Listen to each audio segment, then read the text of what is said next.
The first time that I heard of Six and Out was through Gav Robertson. I'd met him at the cricket a little while before, and we kind of started a mutual kind of friendship because he loved music, I loved cricket. Gav got in touch, he said they were doing an album with the great Garth Porter, and asked me if I'd come along, and I was more than happy to come along and get involved with Six and Out. I rocked up to the studio, which was at Botany at Garth Porter's house, so immediately I'm already in awe of the fact I'm hanging out with Australian cricketers and I'm going to Garth Porter's house. So that kind of probably took centre stage, and the learning the lyrics to Totally Average Man came a little bit after that. I like the fact he screams out the, I'm in a totally average band. Hey! That bit, it cracks me up. But it was one of those shoot from the hip things. They kind of plonked the words in front of me. We all had a laugh and, yeah, went in there and recorded the song. And I reckon we probably only did a few takes of it. The boys did a real good job. I'm going to go out there on a limb and say it's the best song we ever did. Yeah. It's not a big field, and it's not that high a bar, but I reckon that's the best one we ever did. Yeah. Oh, is he going to sing it tonight? No, we wouldn't do that to him. I can't wait to get up with Six and Out. I've never done it before. I know that the boys have seen the Jets play all over the country and the Angels, but to be able to be in the same town, I didn't know if this was going to work out, but when the boys told me the date and I knew I was in town, I was like, I can't wait. Now I can put another name on my resume of the bands that I've fronted. To me, this is prior to the show starting, that's probably most enjoyable because you got the energy, the nerves, the crowd's starting to build. Fingers crossed we'll go all right tonight, but this is the moment I love. I love this. But, prior to going to bowling, you sort of feel pumped, you feel the energy. I'm excited. Well, you asked me why I was interested in psychology. Have you not met the other band members? I found it. The secret recipe, right? This is for Buzz's guitar. He's always squeaky. Hey, Buzzard. Come with me. Cheeks, come with me. Throw Cheeks, some come of that with on me. your guitar, can you? Hey? I'll put some of that on. The personalities in the band are quite distinct. You've got Gavin Robertson, as I mentioned, he's a Rob Hurst. He takes it very seriously. Robbo always has a new outfit for every gig. He's often got his sleeves cut off. Well, I just did it because my arms had just gotten so big. I just thought, Is that a pillowcase? Brett thinks he is a music tragic and a bass player, but Brett's very, centred and down the line. Don't we need to start as soon as it finishes? Calm down. Calm down. Calm. How's your Gregory Peck? Why are you nervous? You've done, well, we're trying to work out how many gigs you've done. We think between 250 to 400. Dave Gleeson's here. He loves you. Mate, this is like a bucket list thing for me. Richard Cheekwee, our front man, Cheeks he thinks he's the Asian Mick Jagger, and he is. He can own an audience. Lucky enough to go see Cole Chisel last night. I saw Jimmy drink it. Is that the same stuff Jimmy's drinking? Yes, it is. Is it? Yes. What is it? Can't tell you, it's a national secret. Brad McNamara and I we take the piss a little bit more. You eating all the nuggets, Buzzard? There you go, mate. They're the The Marmalade bloody boys. Marmalade boys have put about 10 boxes away over here. Fair dinkum. Yes, he's cutting his sleeves off. You beauty. That works. Feel radical like this. That's better. Yeah. I actually quite like it. That's I actually reckon it's a good. massive improvement. Yeah. the pillowcase wasn't great. Massive improvement, Chris Isaac. I got that from a $1.50 at the Vinnies down the road. I'm surprised they charge you that much. Who signed it? What do you blokes reckon? This is a much better concept, isn't it? Yeah, I like it. Anyway, give that back to Chris Isaac. Yeah. Can't you? What can you use the sleeves for? No. We go into the dressing room, and next minute we just start singing songs. And a fair few of those songs were songs by the Screaming Jets.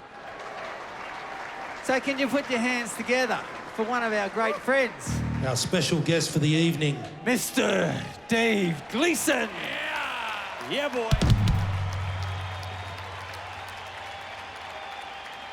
Want a bit of class to the joint.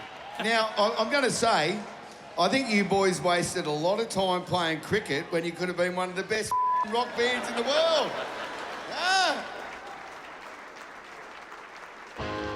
You spend so much more time off stage together than you do on stage together. I used to sing for the Angels. I love the Dragons. That's what makes it all fun. The getting on stage is just the cream on top.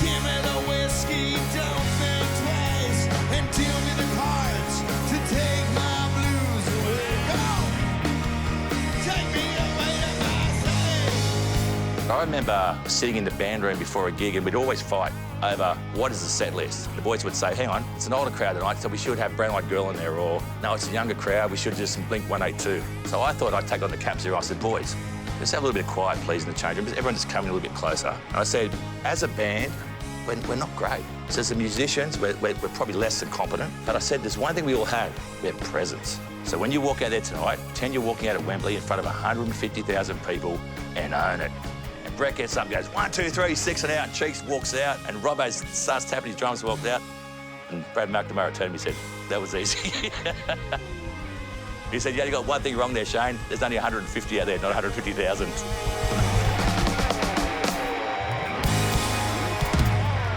Tell you what, not bad for Cheekwee's understudy. Not bad. I never thought I'd be shouldering arms on stage. Some of the greatest New South Wales cricketers that ever graced the stage. You know what I reckon? I reckon let's just keep on rocking.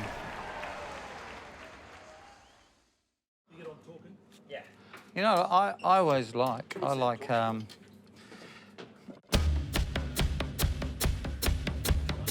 mean, people say to you, did you ever handle pressure or the stress of cricket? Because, to be honest, cricket has a lot of that. And I would come back from cricket training and you'd be a bit stressed and I'd go straight to my bedroom, lock the door, I'd play drums for an hour and a half.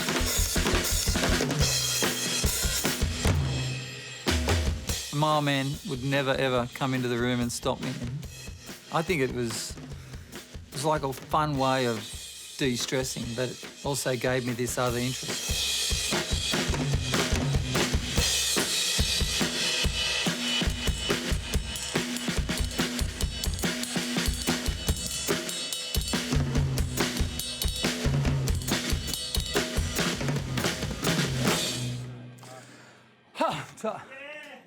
I'm just getting old.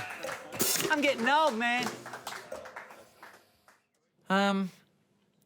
Yeah, I literally, I was at work at 2SM and I've been doing this radio show for 20 years. And I remember I would get this pain on the left-hand side of my, top of my eye. And it would be once a week or maybe once a fortnight, but it just felt weird. See, about 27 years ago, myself and Steve Waugh met Charlie Teo because he loved cricket, so we just became friends. I was just hosting, and off the cuff at the ad break, I just messaged him and said, hey, mate, I get this weird feeling. Does this sound a bit weird to you? And I get a message back, says, call me. And I ring him straight away when I get to the Giants AFL, which I've been sort of there since day one. He said, where are you now? I said, I'm at the Giants AFL, I'm working. He goes, no, you're not. Come and see me now.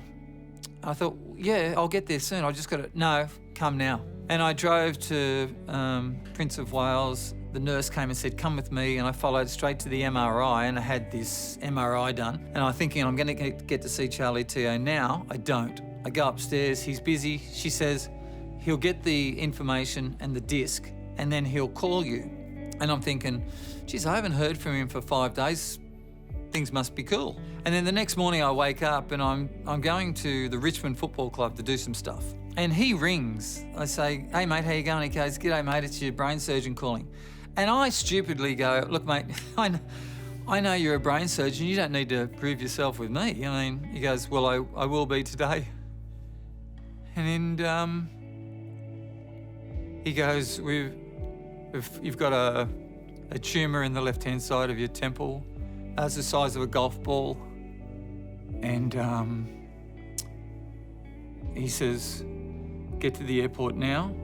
Charlie Teo gave me a call one afternoon 5 years ago, I think it was, and said, look, there's really bad news with Robbo. I said, what are you talking about? He goes, well, I've just seen his scans. He's got a really serious form of brain cancer and it doesn't look too positive. I said, what are you talking about? That can't be true. And he said, it is. And can you give Gav a call? I need to get him back to Sydney to get him on a plane. Gav basically drove straight to the airport in Melbourne. I came from Cronulla to Sydney Airport, picked Gav up literally 2 hours later, drove into Prince of Wales Hospital where Charlie Teo was there ready to operate, and literally 4 hours later, Gavin had been operated on. Yeah, when I first found out that Robbo was crook or he was going to have an operation, I actually don't even know where I was, but I just knew where I had to be. And that was at the hospital. So I just remember driving straight to the hospital, and there he was, and he had tubes coming in and out of him. He had, you know, bandages everywhere. So I just held his hand. You got to wait 2 weeks for your full results to come back. Charlie said, I've sent you the email, the letter, and it wasn't good news. So I was a GBM4, and then it has a sentence underneath which defines your possible living, which I think for me was 5 to 14 months. We've been mates for almost 50 years, so almost like, you know, an illness in the family. So it was a huge shock at the time and a very scary moment for what was one of our band of brothers. When I heard that news for the first time, it's absolutely devastating. And I remember we all got together at his house and just sat there in disbelief and just listened. It's had a massive effect on me. These guys are my brothers. So sometimes these sorts of things in life can just hit you from nowhere, you know? I suppose it just took me back to a lesson I learned in 1995 when I was stuck in a bad area too in life in Parramatta Park. And an old man said to me, whatever you get handed in life, you're normal, because everyone else, so many other people go through it. You either decide to live or you either decide to die. So you've got to make a decision, and that's all you got to do. And that's just for anyone in life, really. So I think we're just lucky to have a life, so we just do our best. It's like batting. I want to score the most horrible, crawly-looking 88 runs, snicking them through slips for 2 or 4, but I'd love to sneak my way to 88. That'll do me. I never got a first-class century in my life. I only got 99. But right now, I'd love 88. Sorry, boys.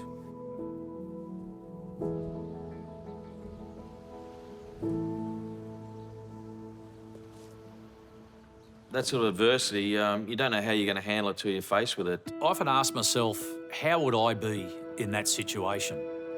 And if I could be half as strong and as positive as he's been through this, I reckon I'd be doing well. I've never once heard him complain about what he's had to go through.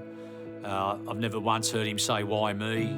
He's been an absolute inspiration and a lesson for everyone. Unfortunately, when you've got stage 4 glioblastoma, it's not a great result.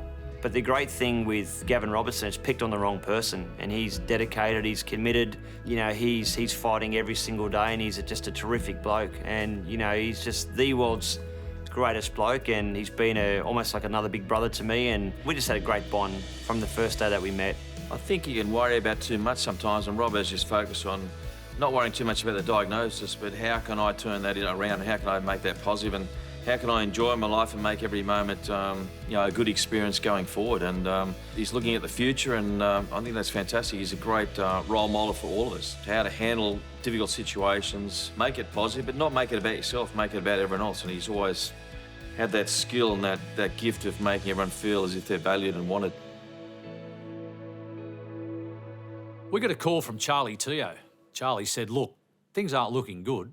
If you've got any plans, do it now.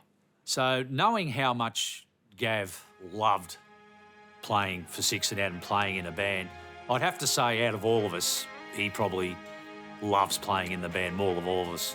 He just loves it. He lives for it. You know, when you send a WhatsApp out on anything in the band, he's the first to reply. He's the first to be at the rehearsal. He's the last to leave. So our immediate thought is, OK, if we're going to do this, let's do it now. You know, we got together and we said, look, you know, he's going to need something to look forward to. When something like health-wise sort of comes into play, you start to reassess. We don't know what's going to happen, but let's live for now. No one knows what's going to happen today or tomorrow, any of us. So if we're going to be on this earth, let's have some fun doing it. I think we're always looking for a reason, and if that's not a good enough reason, I don't know what is. The sky above won't fall down. We just made that call right then. Let's go and get the band back together. And if everyone's too busy, well, there's always time. There's always time in the day. Let's make ourselves enough time and let's get back out the road and try and do some more shows again. In the back of our minds, we know it's there, but, you know, when we get together, we put that to the side and we're just ourselves.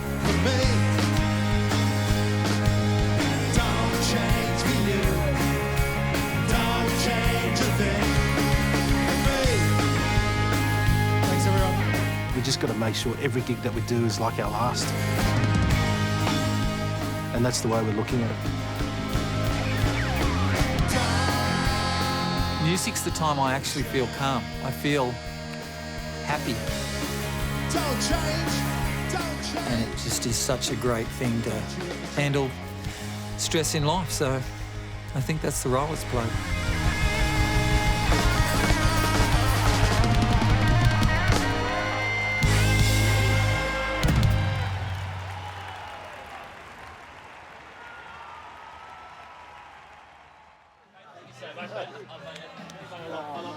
Mate, that was a great pleasure, mate. Thanks so much. Thanks, mate. Thank you. You're a band.